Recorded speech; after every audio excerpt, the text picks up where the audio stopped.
السلام عليكم.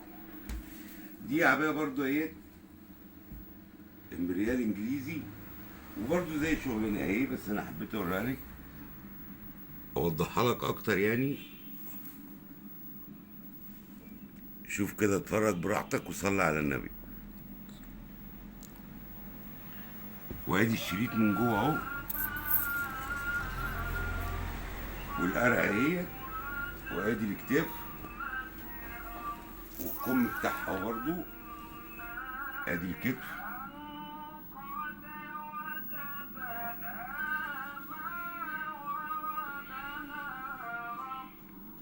اهوت.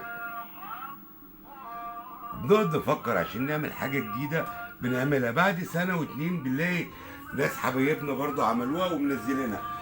بس ادي للفينش يعني، اعمل الفينش كويس لان الزبون بيجي يشتكي.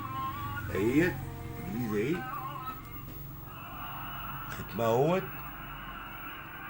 وادي برضو اسم صاحبها اهو. دي بتاعت ابو عبد الله، انا غيرنا عشان ما نخليش ايه اسم الجلاله هنا عشان فخلينا ابو عبده. ماشي. وادي الديل برضو اربع ياطين اهوت، مش ثلاثه اهي، كلها ماشيه ميه واحده، لانه اهم حاجه في شغل الوطان انه يبقى ماشي كله مكمل بعضه. وهنوريها لكم احنا لابسينها برضه ايه، ايه كامله ايه، ايه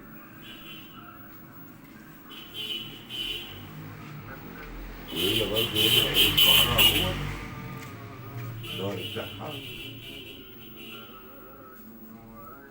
وطبعا طريقه اللبس زي ما احنا قلنا كذا مره، فبالتالي مش هنقول فيها تاني يعني. اهي دي من ضمن الطرق. جيب دي كده تظبط الصدرين، طلع دراعك ده برضو اهي، بقت هي كده مرفوعه من الارض وشكلها اشيك من ايه، من تحطها على كتفك كده زي الايه، زي الشال. لا هي كده باين انها عبايه يعني، فهمتني.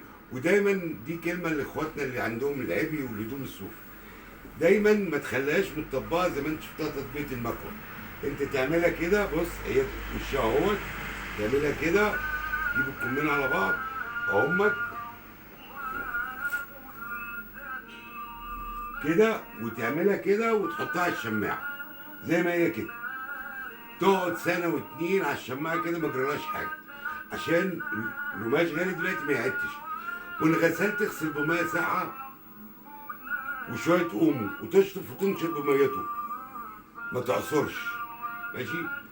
وحدوا الله وصلوا على النبي عليه افضل الصلاه والسلام، ونتقابل ان شاء الله في فيديو جديد.